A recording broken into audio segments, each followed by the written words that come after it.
Allohim, meni o'z holimga tashlab qo'yma. Ey olamlarning Robbisi, o'zingga hamd bo'lsin. Maqtovga faqat sen loyiqsan. Senga ibodat qilaman. Sendangina yordam so'rayman. Meni ne'mat ato etilganlarning yo'liga, iymonga hidoyat et. Adashganlar, g'azabga uchraganlar yo'lida qilma Allohim. Buyuk sinov berding Robbim. Bu sinovdan yorug' yuz ila meni chiqar.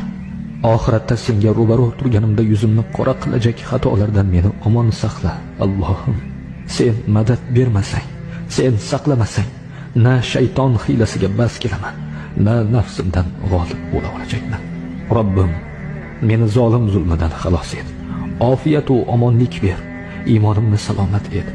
Rasuling Muhammad sallallohu alayhi va sallamga munosib ummat et. Robbim